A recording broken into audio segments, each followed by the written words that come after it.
Welcome to the Mill Creek Government Channel. I'm Judy Zelina, and today I wanted to talk about an organization that we have right here in Erie County. It's St. Martin Center. And actually, St. Martin Center has been delivering key services to the Erie community for 45 years. And here to talk about all the programs and services that they do have and they do offer to our community, we have David Gonzalez, and David is the CEO of St. Martin Center. Thank you so much for being on the program. Thank you for having me, Judy. It's a real honor. Well, I'll tell you one thing. It's an honor for me to have you on here because I love what you do for the community. You provide so many services.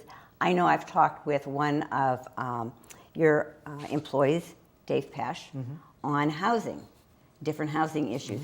But you do so much more, and that's what I wanted our viewers to know. Yeah, and thank you for that. You know, we have been around, we do a lot of good work, and, Yes. and it's always important for us to get the message out. And I know for me, it's always very exciting to hear, to get the positive feedback of the work that we do. Oh, you really do. Tell us a little bit about St. Martin Center, how it came to be, and you know where you are today. Sure. You know, St. Martin Center started in the basement of a church, which is really not that uncommon for many nonprofits. It was the basement of St. Immaculate Conception in Erie.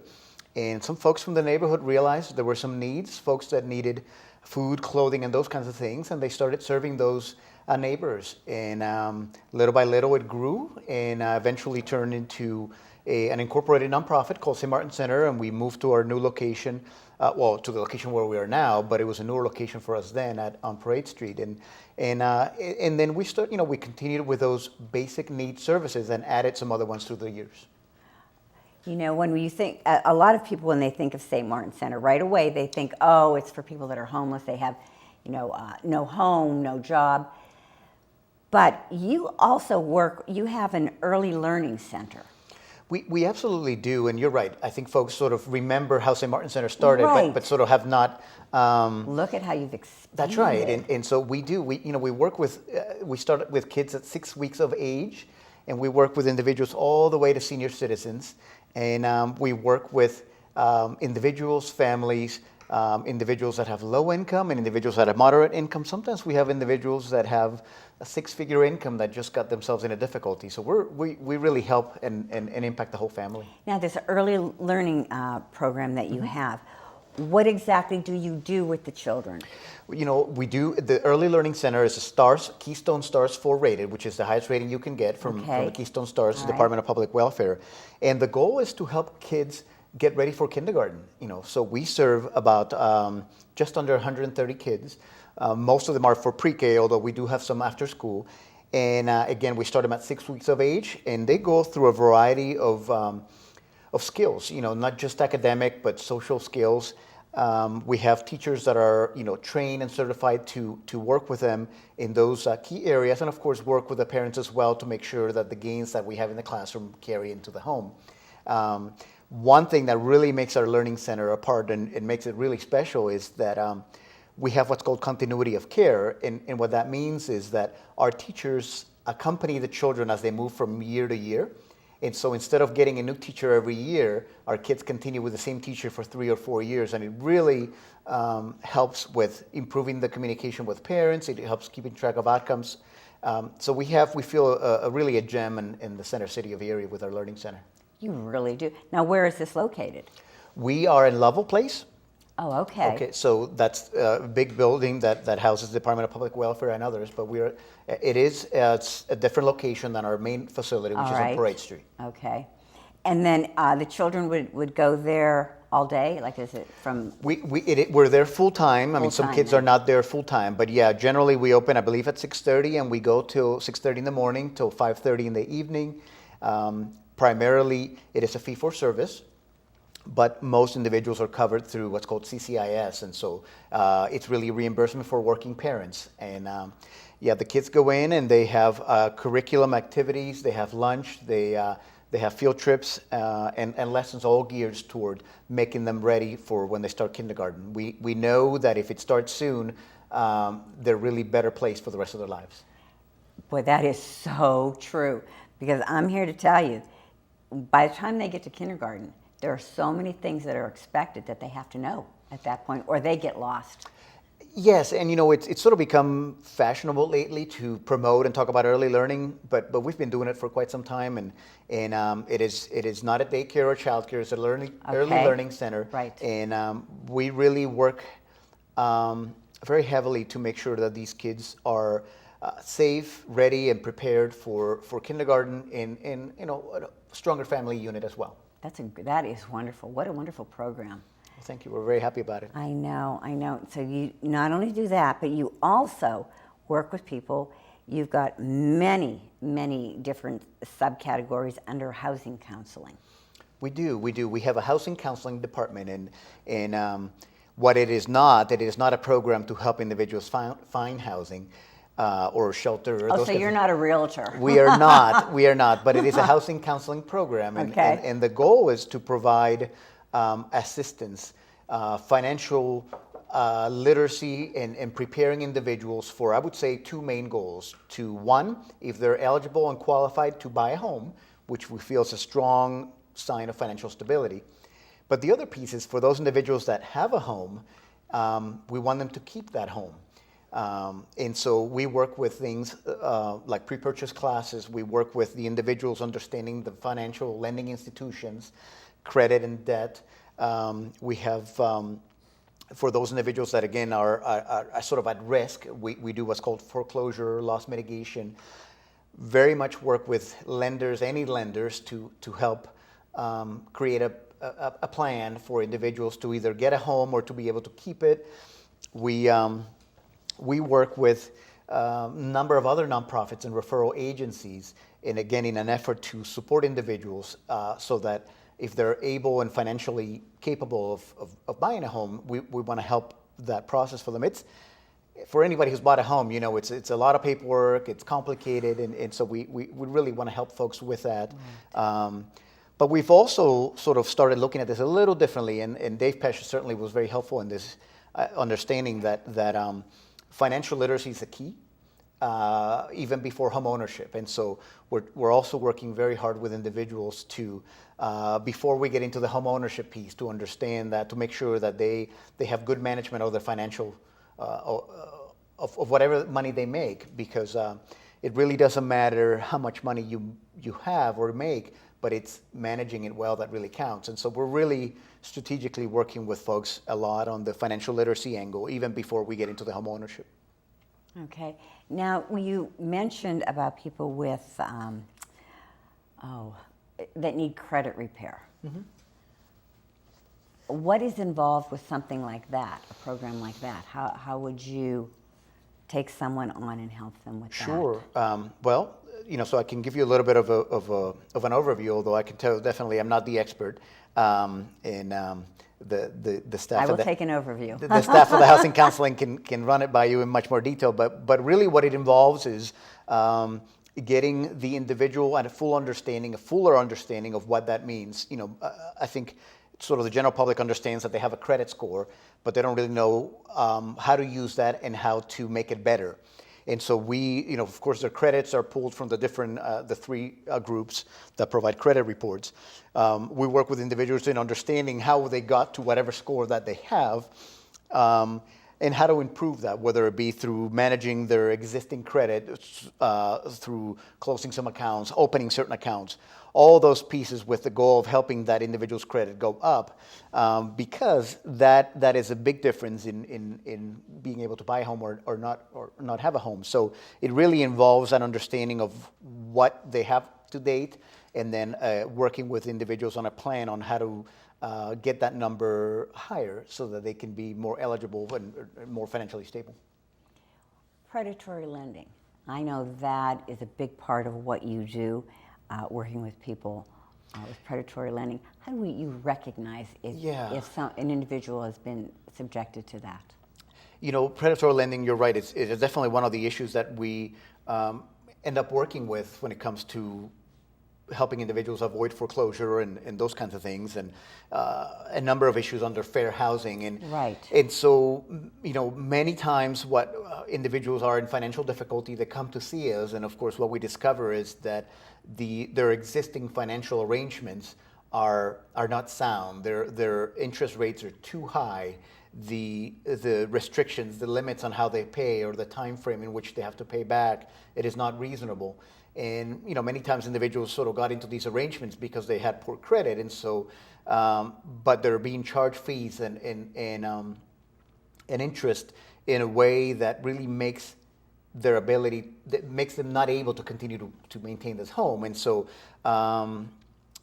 we work on identifying what those issues are, trying to, again, manage or come across a different plan for the individual. And sometimes we have to involve some other authority organizations, such as the Human Relations Commission or even HUD, to report situations in which individuals are being taken advantage of.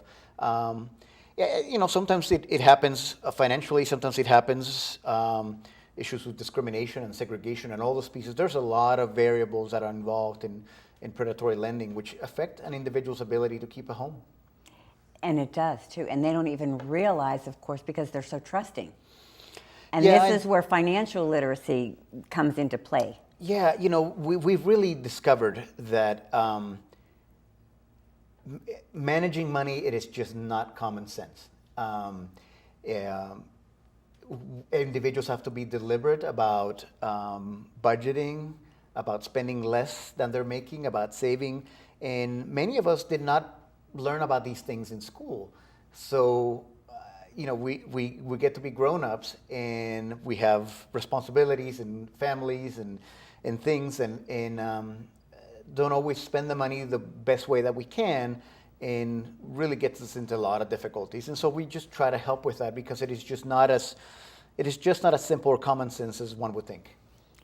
And you would think it would be so simple and so easy, but then of course you're working with a lot of people, or even a generation that wants instant gratification. If they see a big item, a TV, they want that right then and there. That is a good point. They just need. Well, you help them prioritize different needs, correct? Absolutely, and you make a good point.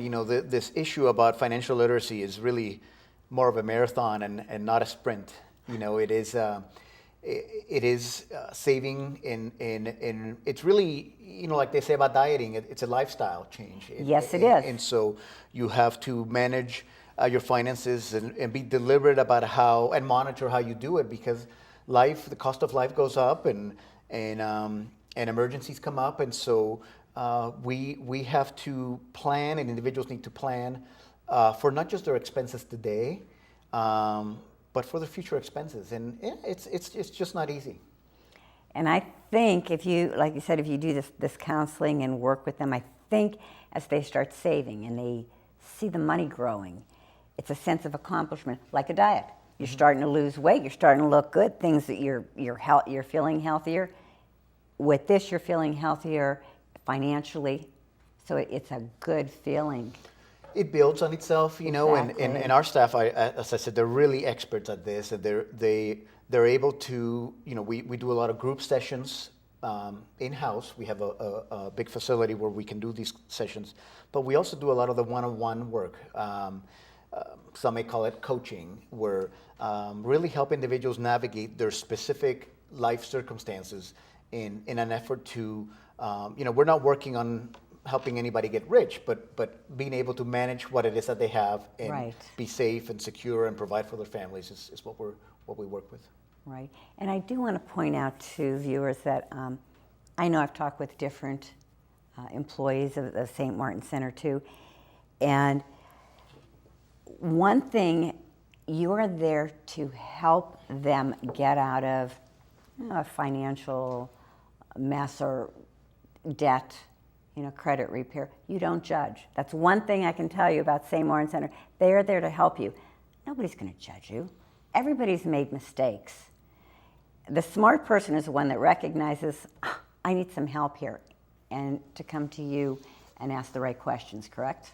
Yes, and thank you for that. We really believe strongly. Our mission is to provide both immediate and long-term services to individuals, regardless of who they are, as they move towards self-sufficiency. And we we really believe that our assistance should be temporary, but our assistance does play a key role in individuals moving forward. Exactly. We're affiliated with the Catholic Diocese, but we provide services to whoever, regardless of who you are, race, income, et cetera, et cetera. David, I have a question. All right, here's an example. An individual is facing foreclosure. I mean, is there anything you can do to help them, or is that a pretty much done deal? Well, like anything in life, it depends. There's level, severity, if you will, of foreclosure. The sooner that at St. Martin Center we can hear the specifics of that individual situation, the sooner we can help. If you're a week away from losing your home, there's very little we can do to help your situation. But if you're months away and you're starting to get notices and you find yourself in difficulty with making your payments, that's the time to reach out to us, and certainly increases the chances that we may be able to be successful in helping you save that home. So we can't guarantee, there's really no 100% foreclosure success anywhere, but we feel that we have been successful at working with both local and out of town lenders in helping individuals reduce their interest rates and or develop payment plans to help the situation. We get everybody on a budget when they come in, and that's a very powerful tool to help them manage their finances. But the reality is that, depending on the severity and the timing, sometimes it's just too difficult to make an impact in an individual's housing situation. So the sooner they would contact you, the better, right? Absolutely. If they're feeling some trouble coming down the As the with line. anything, the sooner we work with kids in our learning center, the better, the more chances they'll be successful in school. The sooner that individuals contact us for our social service department, the better chances that we can connect them with our resources that we have. So timing is key, and I know that sometimes when individuals are in crisis, it's difficult to look ahead. But if you're able to do that, the sooner you are, the better able we are to help you. Right. Don't bury your head in the sand. You have to look forward. No, there is help out there. There is help. There are resources. They're not unlimited resources or unlimited help, but there are resources, and there are staff that are able, qualified, and interested in helping you. That's what we do. We extend a helping hand. Yes, you do. Also, under your housing counseling, I want to talk a little bit about. Tell us about the lead paint hazard. Sure. So we have two staff that are full-time dedicated to providing what we call both education and outreach to families. In the city of Erie, and the numbers in the county might not be that different, but I know for sure in the city of Erie, 80% plus of the houses have lead paint on them. And so we know that it's been well documented that lead paint, if little ones, 5 and under, take and put those paint chips in their mouths, it can be harmful to their development, both in the short term and the long term. So we provide education to families about those issues. We do testing of houses, and we work in this with our partner. We are a partner of the City of Erie Redevelopment Authority, and we work hand in hand in testing and providing education, and when funding is available, even some rehab of windows, walls, or entrances, to sort of to minimize the impact of lead paint on our families. But this is an ongoing issue with our community that is just the housing stock just happens to have a lot of lead paint. Okay, we know the dangers. Say I want to change some windows. I know there's dangers. Do I have to take any precautions? Yeah, like I said, so what we recommend folks is call and ask for the lead department, and they will kind of explore the situation with you. But there are, in fact, again, it sort of starts with an assessment of what where the lead paint is, if you have any. And then, of course, depending, there are certain, these are federal money, so depending on the income level on those kinds of pieces, there are the possibility to do some replacement of certain items, or other ones, what they call remediation, which is they sort of either paint new or safeguard in such a way. So there are immediate things that can be done, but long term, I know there are ways that individuals are encouraged to, if you have a history, for example, of lead paint in your house, they recommend that you do cleaning with sort of a wet cleaning, so to minimize paint dust and dust exposure and those kinds of things. So there are short-term and long-term things that can be done to minimize the impact of lead paint. All right, so if I have lead paint in my house, it's not like I have to totally remove it? No, because usually again, the situations are specific, but it's generally lead paint is in certain areas. It's not the whole house has to be redone. Which some people don't understand. They think, oh my gosh, I have lead paint on my walls. This is terrible. And sometimes it's an issue of just covering it up with newer paint and the problem is solved.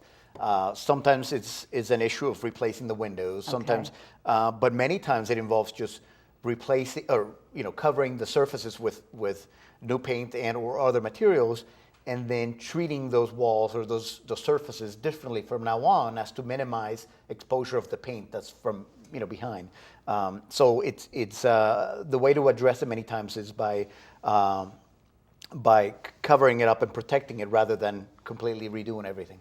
Okay, and I do know that, and I remember from a program we had done a while ago, I think it was with Erie City Redevelopment Authority about the lead paint. If you have a contractor coming over and replacing windows, there are precautions. They've actually had to take classes, correct?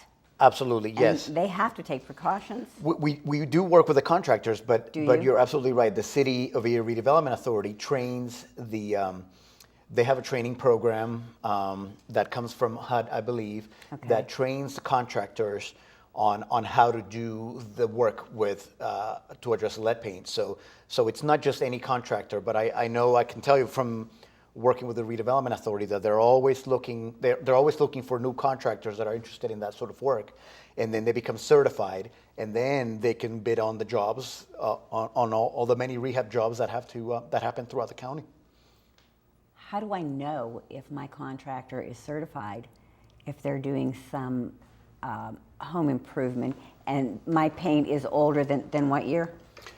70s? Yeah, I think it's in the From 70s. I don't 70s? remember the exact number. Yeah, I really think the safest bet is to call the City of Erie Redevelopment Authority. They maintain, because they're the ones that train them, the current list of contractors. Because I think it is also it's not like a lifetime certification. I think there needs to be some continuing education. All right. So the safest bet would be to contact the City of Erie Redevelopment Authority, and they will point you in the right direction. Okay, all right. Another program that you have too is, and there's quite a bit under food services.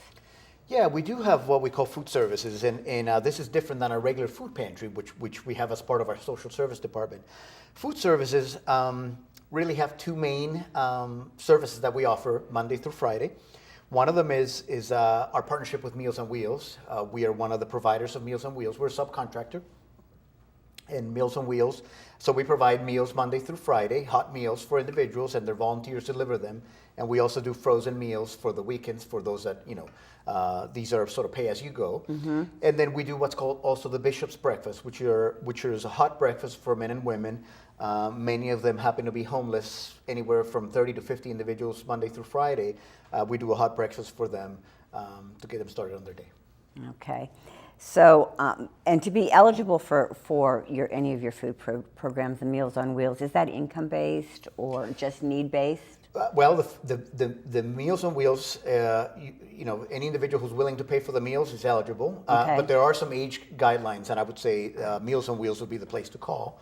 Mm-hmm. But there's an age criteria.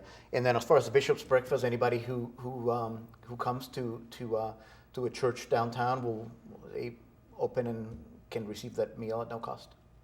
Okay. Now, under your social services, you've got emergency or basic needs for those that that need assistance.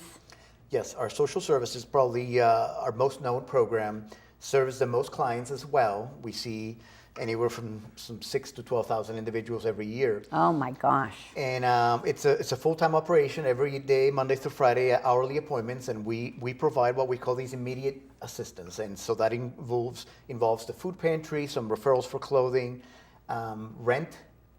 All of these are sort of temporary pieces, again, meant to just help you through a very difficult place. Rent, mortgage assistance, utility assistance is a big part of what we do, whether it would be electricity or others. And then we have some limited transportation for, say, work appointments or limited prescriptions. So very basic services, but that are really meant to keep the family from going further into risk or debt. And it's just sort of like a stepping stone to get till they're on their feet. That's right. It is meant to be temporary in nature, and the goal is to provide that assistance when they're in crisis. And it is not just for the folks that are poor or don't work. We have a lot of folks that are coming to see us for the first time because of sickness or divorce or loss of job, and never thought they could get help from a social service agency, and we're there to fill that gap. Now, what is are there any eligibility requirements for any of these programs? Or is it pretty much case by case? Well, we certainly strive to meet anybody who comes to the doors, but sometimes the funding sources Right. Dictate the criteria. Yes. And so the best thing I could say is individuals, we're certainly focused on Erie County, so that's a good starting place. And tend to focus on low to moderate income, but are not exclusive to that. So the best thing I would do is have individuals call, ask for the respective service, whether it be housing, social, learning center, and then the respective program will go over the eligibility criteria with you.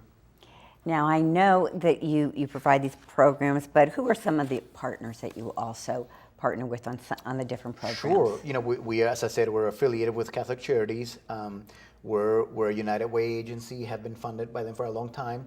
And we have a lot of other programs and partners, people that we partner with for our specific programs. Our Early Learning Center, of course, partners with the Office of Children and Youth, Erie County Health and Human Services.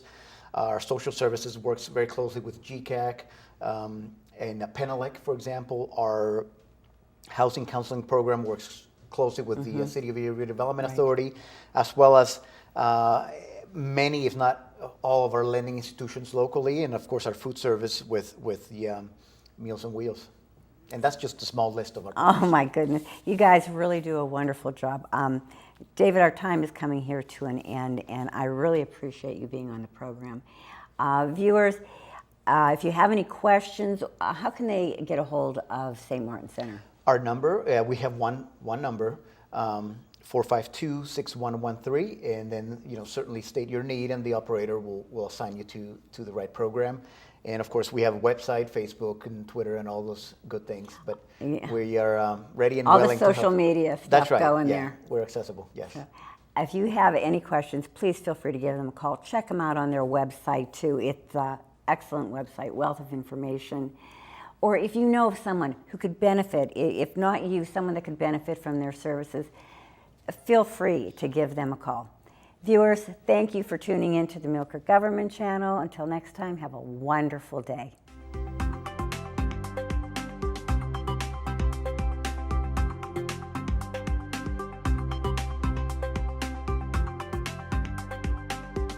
You're watching the Mill Creek Government Channel, powered by WQLN Public Media.